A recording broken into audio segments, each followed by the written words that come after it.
In the summer of 1957, Liverpool's Cavern Club had just opened its doors, quickly establishing itself as the beating heart of the city's skiffle craze. On August 7 of that year, the Quarrymen, John Lennon's fledgling skiffle group, took the stage for the first time at the venue. It was a night filled with performances from other local skiffle outfits, but what unfolded for Lennon and Paul McCartney that evening would, in hindsight, perfectly foreshadow their future dynamic in the Beatles. At the time, the Quarrymen's lineup included Lennon alongside Pete Shot 10, Eric Griffiths, Bill Smith, Colin Hanton, and Rod Davis. McCartney, having joined just a month earlier in July, was absent from the show, off at Scouts camp.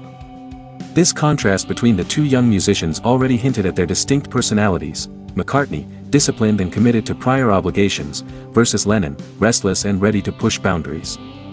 While McCartney was away, Lennon was busy making waves. Midway through the set, the group played rock and roll numbers like Hound Dog and Blue Suede Shoes, a bold choice for a skiffle-themed night. During the performance, Lennon received a note from Cavern owner Alan Sidner: "Cut out the bloody rock and roll." Lennon read it aloud to the crowd, defying the implied reprimand, an early glimpse of his irreverence and rebellious streak. Sidner would later describe the teenage Lennon as arrogant and hadn't got a clue, yet that raw defiance would become central to Lennon's artistic identity. Their absence and presence that night mirrored the roles they would play in the Beatles.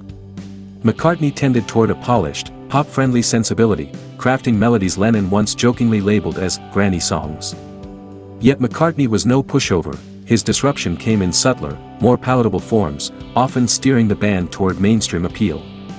Lennon, on the other hand, thrived on confrontation, creativity born from chaos, and challenging the status quo. McCartney would make his Cavern debut with the Quarrymen on October 18, 1957, at the Conservative Club in Norris Green. That evening, he played his first original composition, "I Lost My Little Girl," for Lennon. The song sparked Lennon's own interest in writing, laying the foundation for one of the most influential songwriting partnerships in music history. Looking back, the events of August 7, 1957, feel almost prophetic. McCartney's absence and Lennon's onstage defiance captured the yin-yang energy that would define their collaboration, one balancing charm and discipline, the other feeding on raw edge and risk-taking, ultimately shaping the sound and spirit of the Beatles.